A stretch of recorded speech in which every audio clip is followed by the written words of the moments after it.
The President of the United States walked in front of cameras and said, "The war with Iran is over, done, finished, terminated." Because right now, as you watch this, Iranian forces are still blockading the Strait of Hormuz. Gas prices hit $4.30 a gallon. Just yesterday, the US Navy seizing the Iranian tankers, and Congress is calling the whole thing an illegal war. So what actually going on? Is this a win, a lie, a legal loophole? And what does the rest of the world think about the America right now? Buckle up, we are breaking it all down. To understand what Trump actually said and why it matters, you need to know how we even got here, because this war did not come out of nowhere. On February 28, 2026, the United States and Israel launched a massive surprise airstrike on Iran. They hit military bases, government buildings, and most controversially, Iran nuclear sites. The strikes also assassinated several top Iranian officials, including Supreme Leader Ali Khamenei himself. Iran was caught off guard. The attacks happened in the morning, unusual because Israel had always struck at night before. The element of surprise was total. But here is what important. These strikes were launched during active negotiations between the US and Iran over Iran's nuclear program. Talks were happening and then bombs fell. Iran's response was swift and devastating. They launched hundreds of drones and ballistic missiles, not just at Israel, but at US military bases across the region. Bahrain, Jordan, Kuwait, Qatar, Saudi Arabia, the UAE. Then they did something that shook the entire global economy. They closed the Strait of Hormuz. 20% of the world's oil and gas exports passed through that narrow choke point. Closing it was like pulling the plug on the global energy markets. Oil prices exploded past 100 a barrel almost overnight. After weeks of intense fighting, a conditional ceasefire was declared on April 8th. But ceasefire did not mean peace. The US immediately launched a counter-blockade of the strait, targeting all ships heading to Iranian ports. Iran retaliated by seizing container ships. The US seized Iranian oil tankers, and that brings us to this week. Under the 1973 War Power Resolution, a sitting US president has 60 days to conduct military action before needing approval from Congress. The 60-day deadline, it hits today, May 1st, 2026. And right before that clock struck zero, the Trump administration announced the war has already ended. It was terminated when the ceasefire began. Convenient timing? You decide. Let's be very clear about what Trump's team actually said, because the wording here is everything. A senior White House official, speaking anonymously, told reporters that for legal purposes, the hostilities that began on February 20th have effectively ended. Defense Secretary Pete Hegseth backed this up in Senate testimony, arguing that the ceasefire put the 60-day war power clocks on pause. Now, what is the War Power Resolution? It's a law passed after Vietnam specifically to stop presidents from dragging America into endless wars without a vote from Congress. It says you have 60 days to either get congressional approval or stop fighting, period. The Trump administration's argument is basically the ceasefire count as the war ending, so the clock stopped. So we don't need congressional approval. Legal experts are not buying it. Catherine Yon Albright from the Brennan Center, an expert in national security law, flatly said that Trump's war in Iran absolutely qualifies under the War Power Resolution, and that lawmakers need to push back hard against this interpretation. And even some Republicans are drawing the line. Senator Susan Collins of Maine, who is not exactly a radical Democrat, voted in favor of measures that would end military action in Iran and said publicly that deadline is not a suggestion, it's a requirement. She also demanded that any further military action against Iran have gone, quote, a clear mission, achievable goals, and defined strategy for bringing the conflict to a close. So here's the brutal reality check. At the moment the Trump administration declared the war terminated, Iranian forces had just seized 2 container ships and fired on one of them in the days prior. The US Navy was actively intercepting Iranian oil tankers in the Indian Ocean. Iran's deputy parliament speaker publicly stated that the Strait of Hormuz will, under no circumstances, return to its previous state. Negotiations in Pakistan had completely collapsed. Gas prices in America were at 4.30 a dollar a gallon. Does that sound like a war? What's over to you? This is not a peace declaration. This is a legal escape hate. The administration found a way to argue on paper that the war ended so they don't have to face a congressional vote they might lose. Now, to be fair, let's ask questions Trump wants you to ask. Is this a military win? Trump's stated achievements include destroying over 50 Iranian naval ships, decimating Iran's air force and anti-aircraft defenses, killing Supreme Leader Ali Khamenei, and most significantly, striking Iran's nuclear sites. Before this war, Iran was advancing its nuclear program rapidly. The threat of a nuclear-armed Iran was real, and it was growing. If stopping that was the goal, the US and Israel may have dealt it as a significant setback. Iran has a new supreme leader, Mustafa Khamenei, the son of the man the US assassinated. Trump himself said he was disappointed in that choice and that the distrusts him. So regime change, incomplete at best. The Strait of Hormuz is still effectively closed or severely disrupted. The International Energy Agency called this, quote, the most severe oil supply shock in history. The IMF has warned of a potential global recession. Iran's nuclear capability may be damaged, but it is not destroyed. Talks over what happens to Iran's enriched uranium are still going on, with Russia actually offering to store it. And Iran is still seizing ships. The US is still blockading Iranian ports. So what exactly did we win? Here's where it gets complicated even within the Trump administration itself. On March 9th, Trump said the war would end very soon, but not this week. He told a reporter that when Defense Secretary Hogsett said the war is just beginning, they were both right because he planned to build a new country in the region.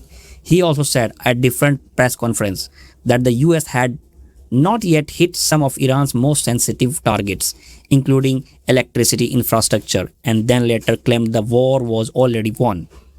These are not the statements of a man with a clear, consistent definition of victory. Let's talk about the American people, because the government answered to them in theory. An NBC poll found that 52% of the registered voters were against the military actions. Only 41% supported it.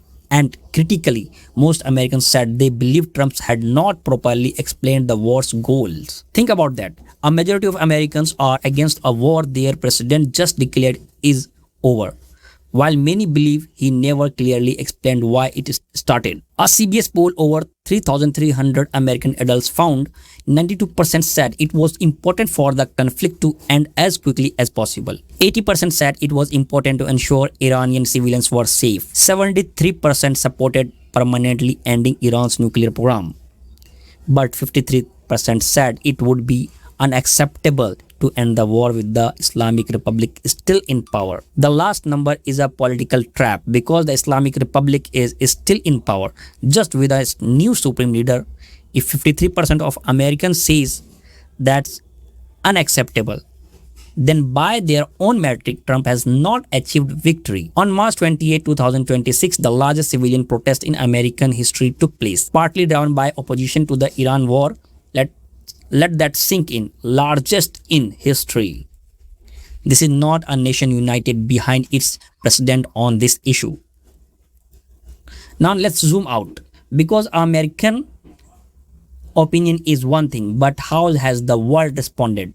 And what does this mean for America's standing on the global stage? Europe was, diplomatically speaking, horrified. European Commission President Ursula von der Leyen and Council President Antonio Costa called the conflict greatly concerning and urged restraint. France Emmanuel Macron convened an emergency UN Security Council meeting. He later said France could not approve of strikes conducted outside of international law.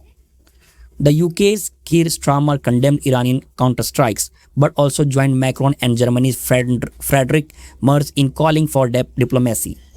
Starmer has repeatedly pressed Trump on the need to reopen sea lanes, warning of major global economic and cost of living impact. The IAEA expressed deep concern about attacks on Iranian nuclear facilities. including a civilian nuclear power plant. The World Health Organization chief condemned the attacks outright.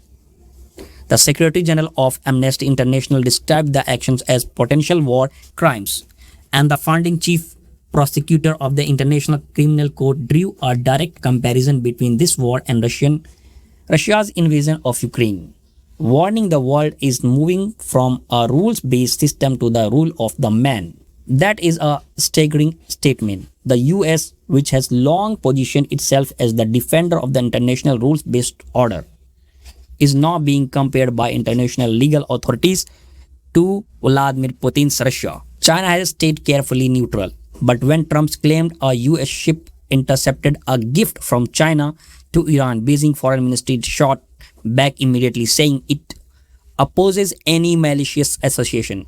Russia has positioned itself as a diplomatic mediator, with Putin speaking to Trump directly and Iran's foreign minister meeting with the Putin to coordinate interactions. Russia has also offered to store Iran's enriched uranium. Moscow is playing with both sides masterfully and coming out looking like the reasonable party. Brazil condemned the attacks. Bolivia called for peace. Argentina under Javier Milei was almost uniquely enthusiastic in its support, declaring itself proud to stand with the US and Israel. Spain denied the US of its military bases at Rota and Moron for attacks on Iran, a significant break from a NATO ally. And underneath all of this, the economic pain is global. The IMF has warned of a potential worldwide recession. The IEA called this worst oil supply shock in history. Countries that have nothing to do with this war are paying for it at the pump, at the grocery store, and in their energy bills. This is not just an American story, this is the world story now. So, where does all of this leave Donald Trump's reputation, and how will history judge this moment? His supporters will say, and they are not entirely wrong, the Iran supreme leader is dead. Its nuclear sites have been struck. Its military has been significantly degraded. The regime, which has destabilized the Middle East for decades and funded terror proxies across the region, has been dealt the most severely military blow in its history. No US ground troops were deployed. He promised not to get into another quagmire, and there are no American soldiers dying in Iranian deserts. For a segment of the American electorate, that is a win. His critics, including many in his own party, will say this. He launched a war during active diplomacy without congressional approval, without a clear objective, without a defined exit strategy, and without allied support. He has now tried to legally end the war on a paper while the blockade, the ship seizures, and the economic damage continue in reality.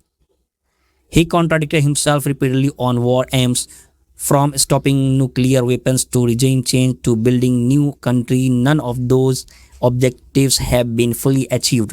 America's reputation as a reliable, law-abiding international partner has taken a serious hit, particularly in Europe and among international institutions. And ordinarily, Americans are paying $4.30 for a gallon of gas. Here is the honest answer. It's too early to know. The Strait of Hormuz are reopens, a peace deal is signed, Iran's nuclear program is permanently dismantled, and the region stabilized. Trump could genuinely claim a historic foreign policy achievement. But if the blockade continues, talk collapse, Iran rebuilds its military and its nuclear program, and the global economy slides into recession, then this war will be remembered as an illegal, catastrophically expensive gamble that America's closest allies refuse to endorse. Right now, we are somewhere between those two features. Finally, what is actually happening at the Strait of Hormuz right now? As of May 1st, 2026, Iran's Deputy Parliament Speaker Ali Nikhzad has stated publicly that the strait will under no circumstances return to its previous state, citing an order from the new Supreme Leader Mustafa Khamenei. The US launched a full counter-blockade on April 13, targeting all ships heading to Iranian ports. Iran responded by seizing container ships and firing on others.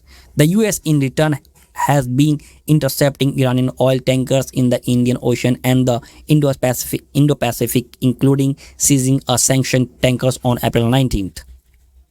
Thousands of seafarers remain trapped. Oil prices remain dangerously elevated. Trump and the UK's Starmer have discussed reopening of the sea lanes as an urgent need, but no solution has been agreed. Iran has a key demand: the US naval blockade must end before the strait reopens. The US says the strait must reopen before the blockade ends. Classic standoff. Richard Goldberg, who served on the National Security Council, has reportedly suggested the administration pivot to a new mission he calls Epic Passage, focused on reopening the strait through self-defense rather than offensive actions as a legal and strategic way forward. Whether that happens and whether Iran accepts any deal remain entirely unclear. So let's bring it all home. When Trump says the war with Iran is over, is it a lie? Is it a win? The honest answer is it's neither, not fully. It is legal argument crafted to avoid a congressional deadline. It is a claim of victory that glosses over real unresolved problem: a still disrupted strait, a still hostile Iranian government, still rising gas prices, and a world that is watching America's credibility erode in real time. At the same time, the military strikes did real damage to Iran's military nuclear capabilities, and Trump has so far avoided putting America's boots on the ground. History will sort out whether this was bold leadership or reckless chaos. But right now, today, the war is no over in any meaningful sense. The economic pain is real, the diplomatic damage is real, and the question being asked in Congress and by America's allies are very, very real. What do you think? Is this a Trump win or dangerous gamble? Drop in the comments. I read every single one. If this video helped you understand what's actually going on, please share it, hit subscribe, and I will see you in the next one.